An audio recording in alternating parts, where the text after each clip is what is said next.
Orhan Nikšić is an economist, entrepreneur, and guardian of a century-old craft. As CEO and co-founder of Zanat, Orhan represents the fourth generation of his family to lead the iconic Boston furniture company, founded in 1919 by his great-grandfather. At its heart is a rare hand-carving tradition from Konjic, now recognized by UNESCO as intangible cultural heritage. After earning a degree in economics in the US, and working as a senior economist for the World Bank, Orhan returned home with a bold mission to protect his family's legacy while giving it a new global voice. Today, Zanat blends traditional craftsmanship with cutting-edge design, collaborating with world-renowned designers and setting a new standard in sustainable luxury. In an age of artificial intelligence, Orhan reminds us of what only humans can offer: heritage, soul, and the timeless power of skilled hands.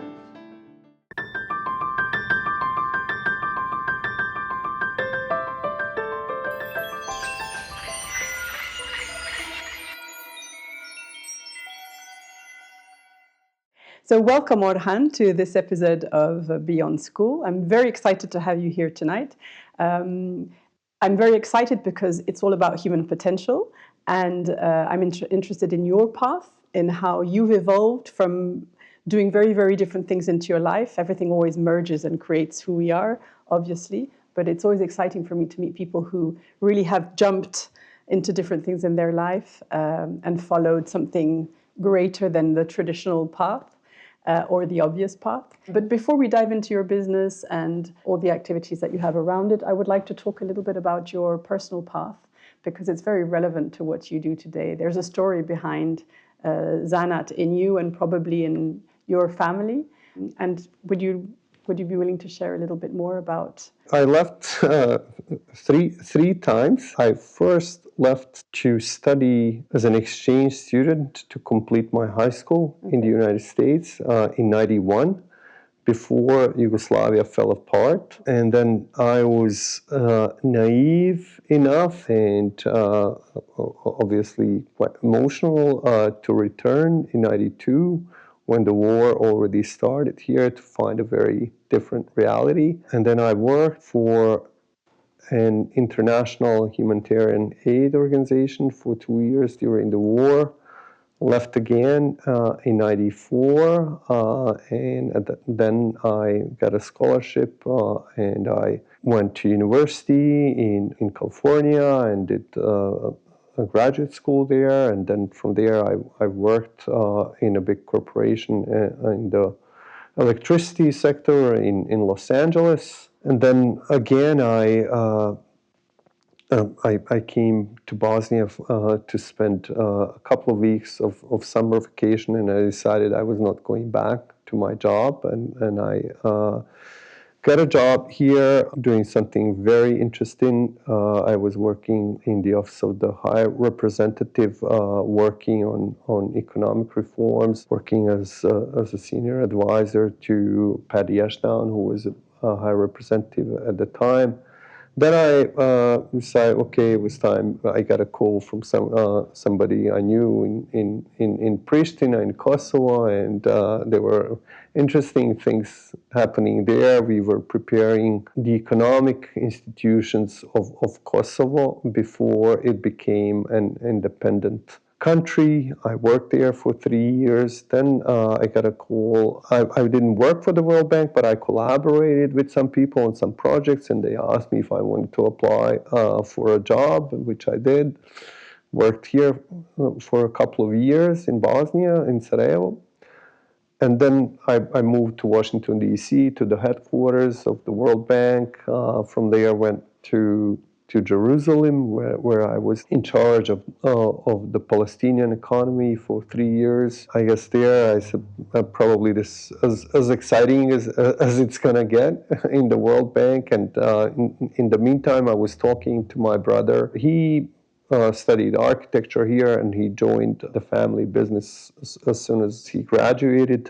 And I've been trying to help him with the future of the business, and it got interesting through these conversations. And then I also developed an interest in joining him and doing something entrepreneurial. I came back with my wife and two children who were born in Jerusalem. And you now have three. The idea, I now have three. The third one was born in Sarajevo.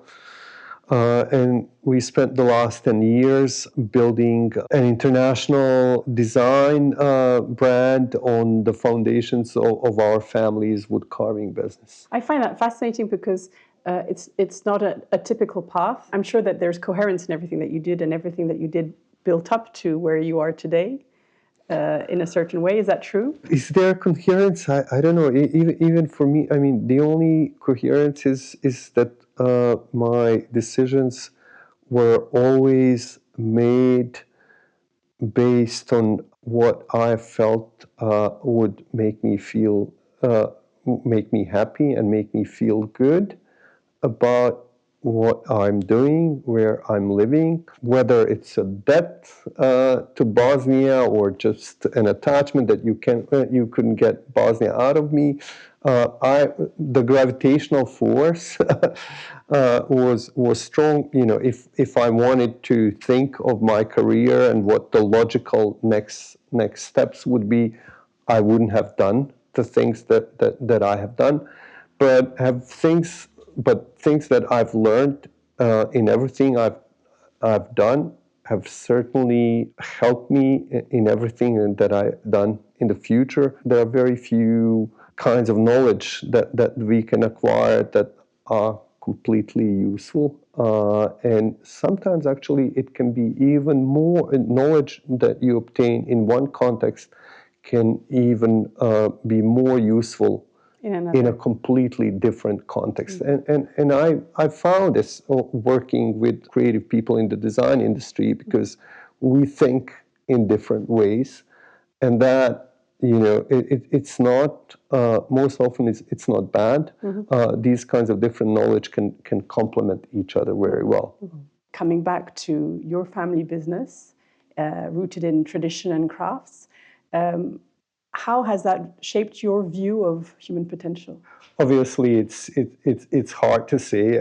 Everything you experience is impacting you in different ways. I guess the deepest, my full understanding of human potential, its depth and diversity, started developing through the education, and it was particularly influenced through a good education that I had in the US. It's always, I think, a cultural thing, and living in the US has left, I think, a big cultural mark on me, and I lived in a very good time of optimism and belief of what humans can do and humanity. In Bosnia, I see a very different cultural experience, one that's been shaped by war and the system that was created by the result of the war, which often, unfortunately, perpetuates hopelessness. And yet you chose to go from that to back to this, and for you it's a movement of expansion, it's a movement of growth. It's something that you're experiencing positively. I think I gained experiences that can be brought here and can become valuable in this context by connecting different things and dots. You had a lot of, with your experience and your background, you had a lot of opportunity to do many different things. And it seems that what has motivated you is at a certain moment, finding a purpose into something very, very special to you or very private to you. I guess so. If, doing things without finding purpose behind it, however exciting and important in terms of some societal standards, those things might be, if you don't find your personal purpose in those things, they may be around. A lot of our lives is about, I guess, finding the purpose and doing something where we feel that, we can leave a mark. I understand that. I'm not sure everybody finds their purpose. I think we're all striving to, but I think it takes a certain person to, because it means at a certain point you have to also be open to changing or to taking a risk or to looking at your life from a different perspective, especially when you are on a set path. It's about search. Yes. You're maybe never 100% sure that you found, but as long as you're following, I've been following my instincts and doing sort of things where my heart feels comfortable with what I do, and things that make me feel good about myself and about what I'm doing, and that I understand as the process of trying to find a purpose. So can you tell us a bit more about how the idea came? So for people to understand, your family business, the one you took over and transformed originally, was very specialized in a certain type of craft. Can you say a bit more about that and how you wanted to bring this craft into the world of today and expand its possibility? My family has had a wood carving business located in Konjic, which is a small town in Bosnia between Sarajevo and Mostar, and it has been producing beautiful furniture and interior decoration objects for 4 generations. The pieces, my family, however beautiful, the pieces were quite traditional and sort of out of context in a modern home. My brother and I have been for a while discussing, what we felt the attachment to this, to the craft and the family tradition. We grew up with it. We grew up appreciating, understanding sort of that this is something special that shouldn't die. But we thought that the whole thing needed to find relevance in the contemporary context. It has been a process, how do we transform the company and not only to make it a successful business in the contemporary context, but to preserve the cultural heritage and the craftsmanship behind it. The best way to do that is by creating connections with creatives in the design industry, designers and architects around the world, presenting them the craft and what can be done in creating things which are completely new, but relying on the same traditional skills. Have you had to introduce some form of new technology to accompany those skills, or is it still entirely based on those traditional skills? From the very beginning, we have committed that the craft, the technique, should remain completely manual. We always imagine this is not just a hobby, this is also a business, so it has to be economically viable. And to make it economically viable, we had to introduce technology. And we are using technology in the management of our business, in connecting with our clients and customers and simplifying business processes, but also in many ways in the factory. Whereas the wood carving has remained the same, and this gives us more degrees of freedom to think about the craft and to innovate while using the same basic manual techniques. So you've introduced technology to actually support the craft. Exactly. Not to replace it, but to be able to make the focus on it even stronger. Exactly, because that has been the objective from the very beginning. And how does, so that's how technology can support the craft. And how do you think technology can support also the creativity and the innovation? Technology has been, for many years, a tool that's been facilitating certain processes, making what we do more efficient, and different tools are being developed to help creatives express their ideas. Absolutely. And this has been the case up until very recently, when AI started being thought as a competitor to human creativity. I don't think it will. It is, and I don't know if it will ever be, in the real sense, a competitor to human creativity, because human creativity is always linked to emotion, and AI can synthesize knowledge, even creative knowledge, but it cannot express emotion. I mean, in what we do, even in these skills, you can read emotion in what people are designing and what these craftsmen are creating. You can read their signatures. So I'm not sure that AI can ever be a competitor in that sense to true human creativity and innovation. The reason why I was bringing this up is because I think that, as you said, technology has given us opportunity to use our creativity, improve our skills in many ways, and we can, as human beings, go along with that, or we can choose to remain in our very human processes, which might be less perfect or less smooth or less easy, but in which there's something else that happens. I watched a podcast the other day, and this writer was saying, you know, I can put all my text through ChatGPT and they will improve my text and make my writing quicker.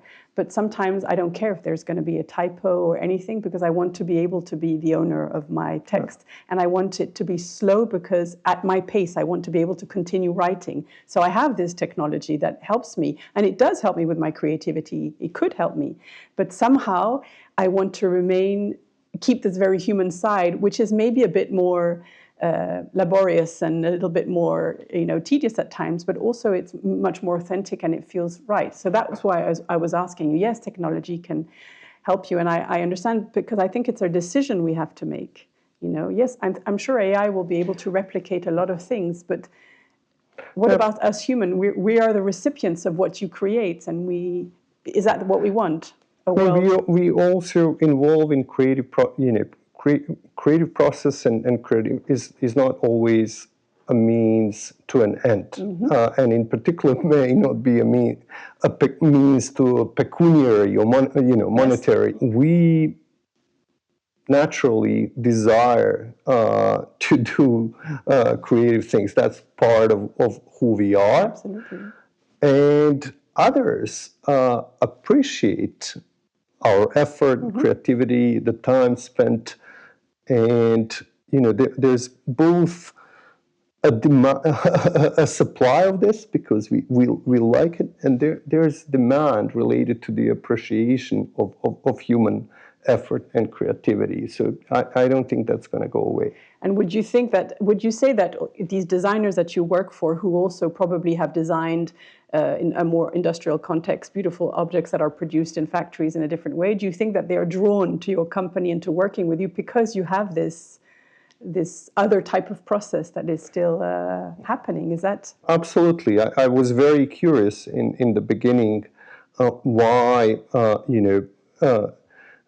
designers of such global reputation would want to work with a small company from Bosnia. Most of them are extremely accomplished. They don't need another company, another brand to work with. But it feels like, through this craft, we've given them sort of a new medium through which they can express their and they just enjoy doing this. Sometimes when they come and visit, we take them to the workshop. It feels like, kid in a candy factory. We have company. It feels like a kid in a candy factory. Yeah. Because it becomes very hands-on. It makes me think about how children learn and create, and they need to get there. It's a very human thing to get your hands onto something. And this is where technology sometimes can take us away from this thing which is very human. Absolutely.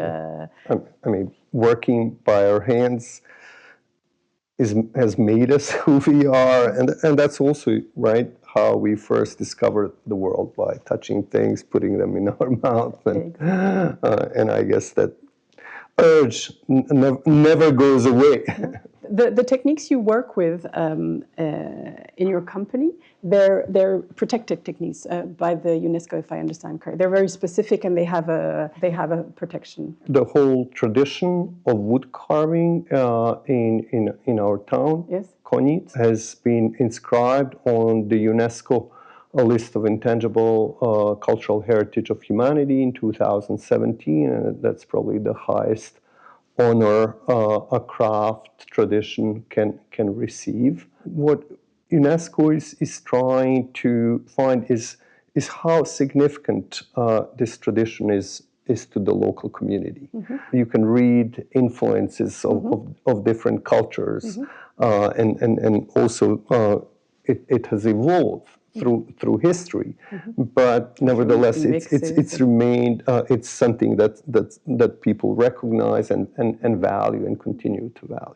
Well, that is a bit the diversity. There's mix, there's culture integration, and then people make their unique stamp from all these influences. Absolutely. So the same applies. I imagine the creative people you work with also, these techniques sort of at the same time are a medium of expression, but it also gives them a framework. You know, sometimes I've spoken with creators who like the fact that they are within certain framework, and that sort of spikes. It's like constraints, but constraints that sort of... Actually, we give them a rather difficult constraint. Yes. When they receive a brief from Zanat, we tell them that wood carving cannot be a decoration to an already complete design. Okay. It has to be the essence behind the design of a product. Okay. And you realize it's not an easy challenge, even for the best of designers. That's probably what makes it interesting, though. Yeah, absolutely. Sustainability is one of your core values.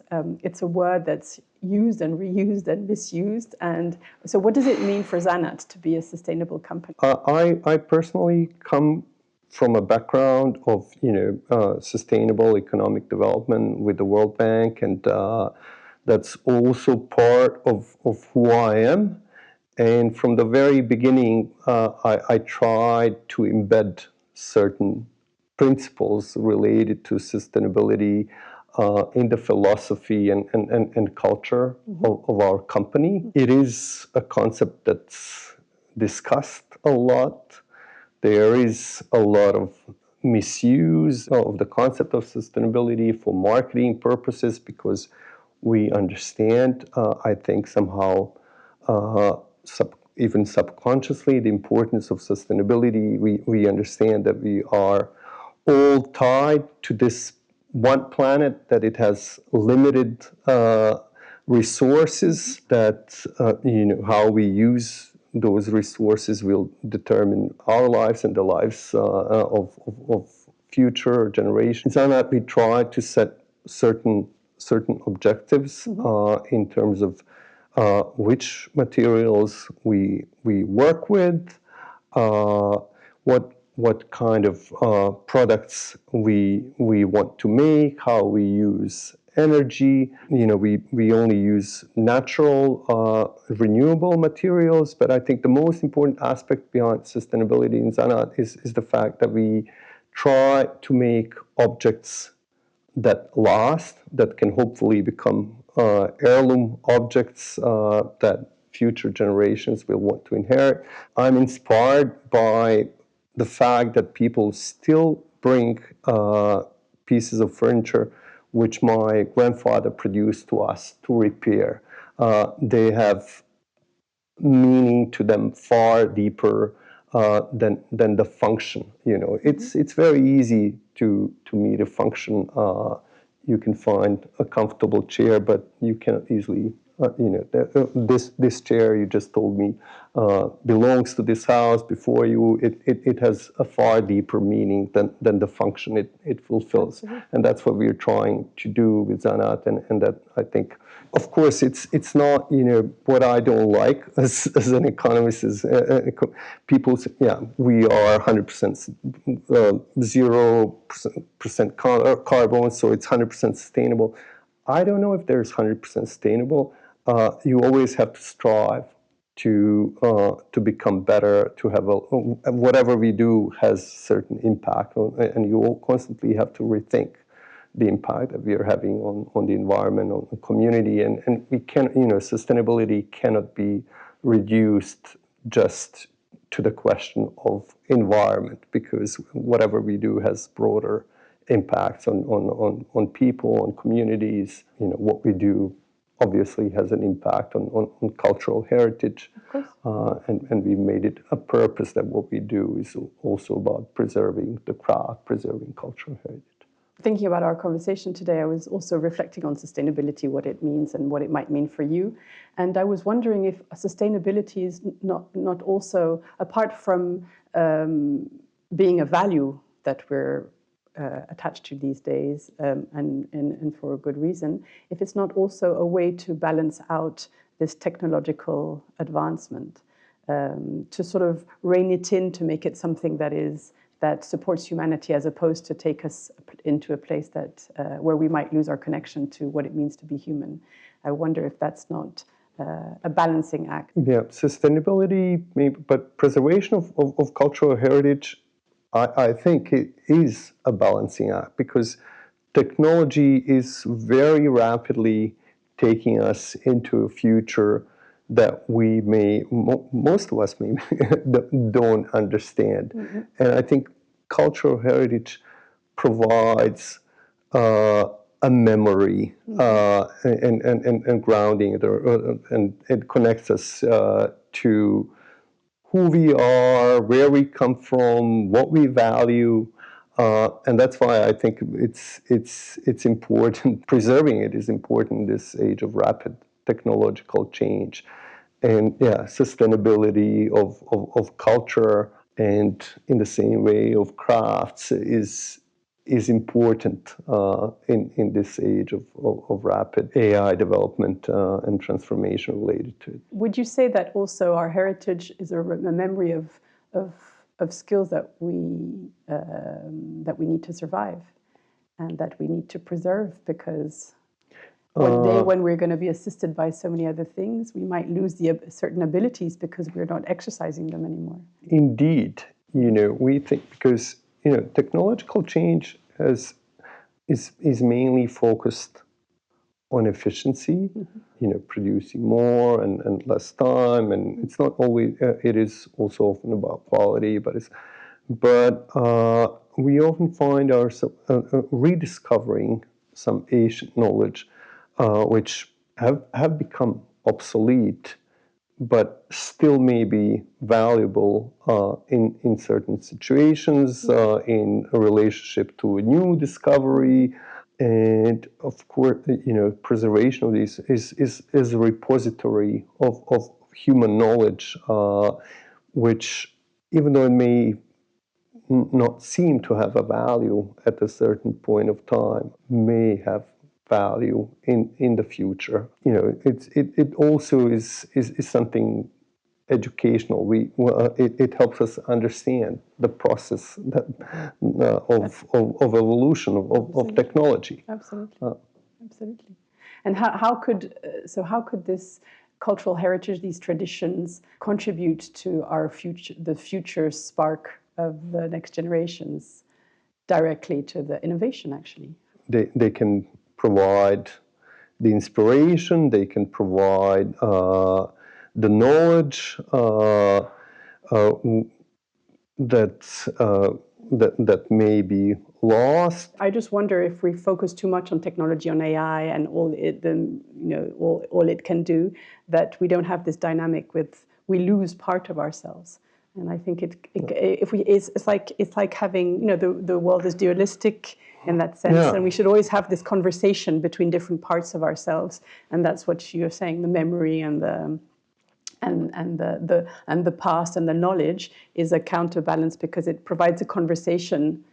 We have to realize that AI is just like other technologies, are a tool, but it is other kind of knowledge found in philosophy and history and value system, which can be rediscovered through cultural heritage. help us understand the purpose. Sometimes I feel, we're focusing too much on the tool without understanding, what is going to be the purpose of those tools. Can be very important, but the question is how and for what purpose they will be used. Just like, with the discovery of atomic weapons, when you make a great scientific leap, but at the same time, you discover atomic energy, which can have a huge potential for humanity, but at the same time, it can become something that destroys the humanity. I think the same is the case with AI. The only thing is, it's the first time we have a tool that has a form of intelligence, and some say that it can evolve into a form of consciousness. So, as you say, it's for us to decide rather quickly, what we're going to allow it to do before it can decide by itself what it wants to do. And then how, I'm not, without having a catastrophic vision of the future, there's a huge responsibility now to think about what we want our humanity to remain, I think. And I think the real difference, it's not just a tool, but I think it's the real difference is that we're biological. We're connected to this earth because we're made of the same matter, and we have all and this machine is silicon. It's a machine. It's not a biological entity. And we have to be very careful about that, because it's taking. It's interesting that in my field in education, people are starting to realize that they have to take away technology from schools in order for us humans to be able to continue to develop. It doesn't mean that we are disconnected from tools, but our children need spaces where we don't have those kind of schools, so they can still develop their humanity to its fullest. But it's going to be a fight. It is a difficult balancing game. Yes. Of course, we don't want to discard. Most of us think that technological progress has enabled humans and humanity to live better. We've created more resources. If you look, fewer people are dying today than ever from all sorts of causes. We live longer, but at the same time, yes, you're creating something that's the. And the question is whether this will remain a tool or it will come to dominate it if it ever gains consciousness. That's still, I think, being debated whether it's at all possible or not. Absolutely, absolutely. But that's why what you do is so important, because I do think it's really about values. It's about, when you talk about heritage, when you talk about past knowledge and everything, it's also about carrying values forward. When you're crafting these beautiful tools, what you put in it, there's a lot of human values in there. And we have to continue to contribute to the society with these values in different ways to be able to balance out what we want to become. Spending time doing things also has certain value, because each time you work on a piece, you look at that piece differently, and and you're constantly also innovating and learning something. And AI has still not reached into certain crafts as it has in certain manual tasks, as it has in certain mental tasks. Exactly. But eventually it will probably. Do you think there are certain things that AI, in your specific craft, do you think that there are certain aspects that AI will never be able to replicate? I guess AI will not be, based on how I understand AI, it will not be able to replicate the emotion. Yeah. AI is based on logical.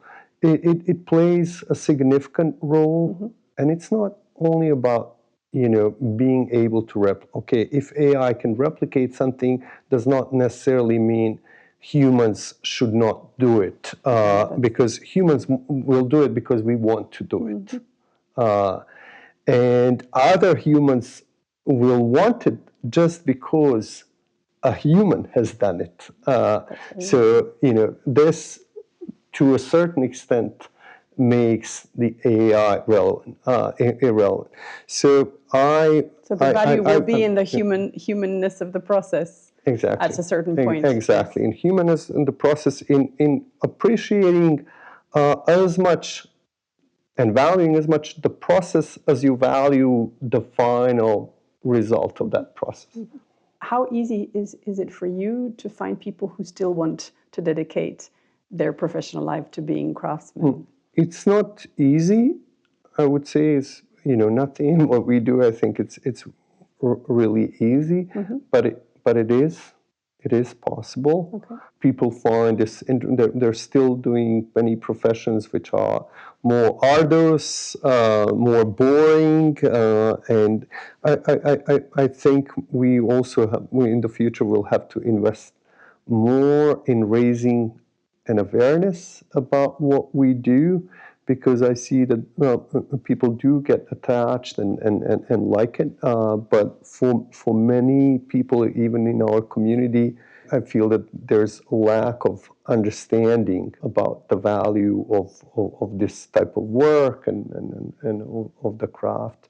So yeah, we need to invest more, but we are. Do you have to train your craftsmen completely from scratch, or do they have to have a certain background already, or what is ideal for you? Well, the ideal would be that there is an educational system that's supporting the practical training that we do at home. Unfortunately, in the workshop.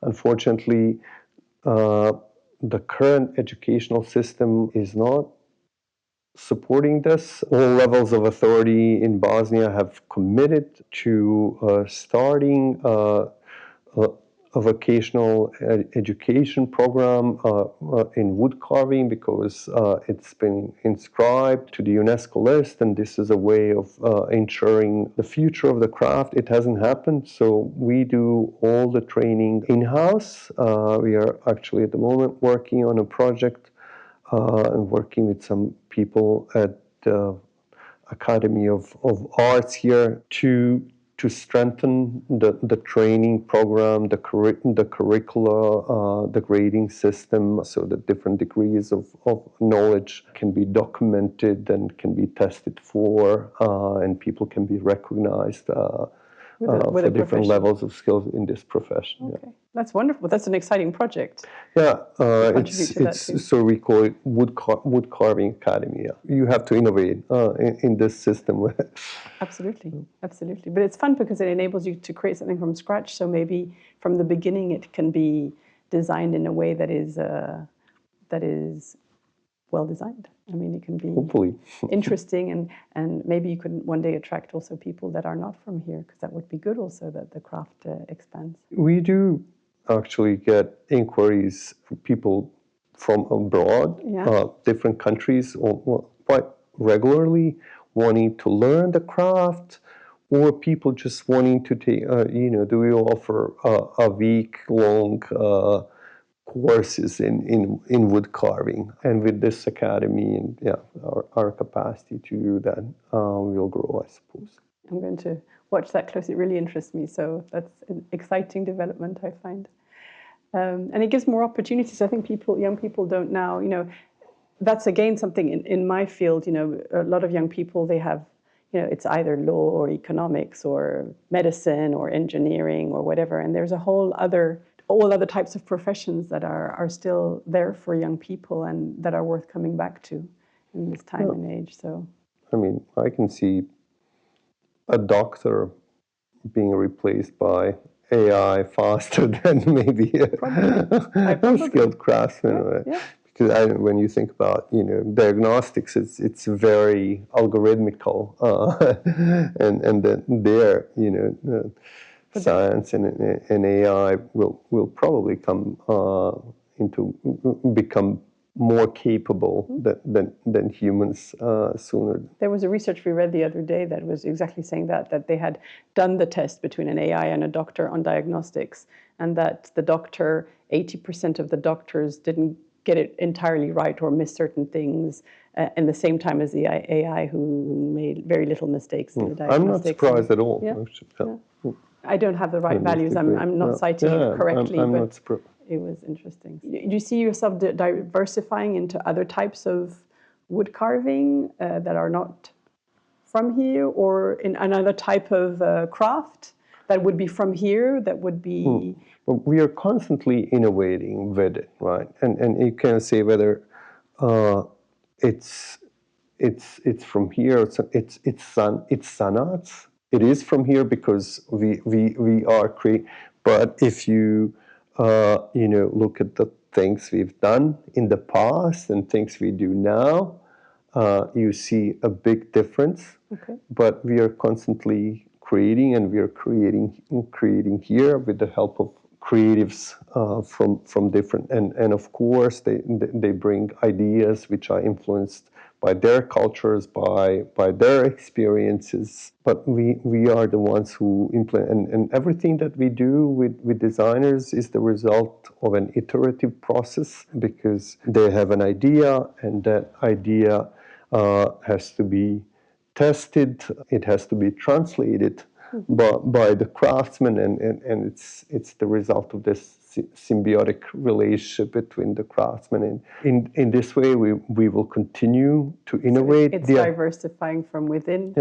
Yeah. And what you're saying is cultural heritage is actually never static. We see new opportunities for different kinds of product, creating completely different kinds of products with wood carving at its core. But we've imagined Zanat from the very beginning, not just as a platform to preserve wood carving, but also as a platform to promote other kinds of craft and to help preserve other kinds of craft. So we have worked not to the same extent with other kinds of crafts in this country, including knitting, including work in leather, and that will probably expand. We're doing it quite carefully.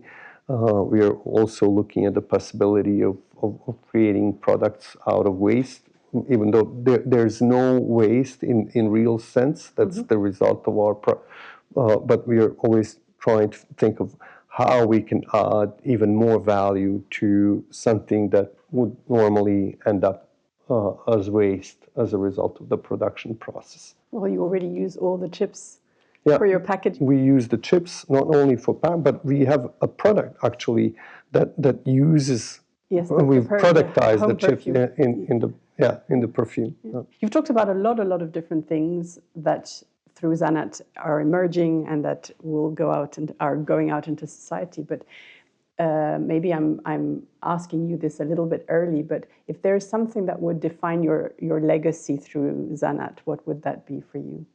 What would you like to have left behind you? Because after you, or it will evolve. If you have created this dynamic process, it's going to continue to evolve, hopefully, and grow and everything. So what would define the legacy of this?